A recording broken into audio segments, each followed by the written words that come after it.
Finally এই দিন আমরা বাড়ি ফিরছিলাম আর একটু হলেও রিলিফ ফিল করছিলাম যে না এবার নিজের বাড়িতে যাব। কোনো জায়গায় পার্মানেন্টলি সেটেল হওয়া সেটা কিন্তু একটা ডিফারেন্ট জিনিস, আর কোথাও 5 দিন 10 দিনের জন্য একটা অনিশ্চিত সময়ের জন্য যাওয়া সেটা একটা আলাদা জিনিস। তখন মনে হয় যে কবে বাড়ি ফিরবো, 5 দিন ভালো লাগে 10 দিন ভালো লাগে, কিন্তু আমরা ওখানে 1 মাস থেকে গিয়েছিলাম ট্রিটমেন্ট পারপাস, কমপ্লিটই হচ্ছিল না। আমরা যে ট্রেনটায় ফিরবো বলে ঠিক করেছিলাম সেটা ছিল চেন্নাই থেকে, কাঠপাদি থেকে ছিল না।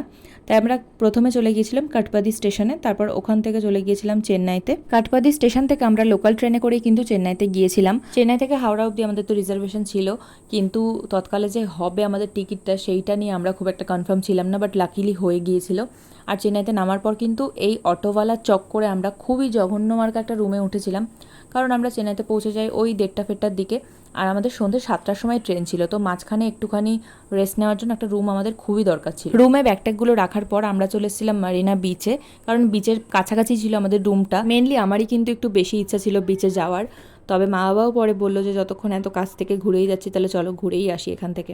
ওখানে খানিকক্ষণ বসে টসে থেকে তারপরে আমরা একটা বাঙালি হোটেল থেকে কিছু খাবার দাবার পার্সেল করে আমাদের রুমে চলে যাই। রুমে স্নান টান করে খাওয়া দাওয়া করে একটু ঘুমিয়ে পড়েছিলাম। সত্যি কথা বলতে চোখ যেন খুলছিলই না, কিন্তু ট্রেনটা ধরতে হবে, আমাদের 7টায় ট্রেন ছিল। কোনো রকম অনেক কষ্টে চোখটাকে খুলে চলে যাচ্ছিলাম স্টেশনের দিকে। তারপরে ঠিক টাইম মতো কিন্তু ট্রেনে উঠে পড়েছিলাম। আর ট্রেনে যে আমরা কিভাবে ফিরেছিলাম হাওড়া অবধি সেটা আমরাই জানি।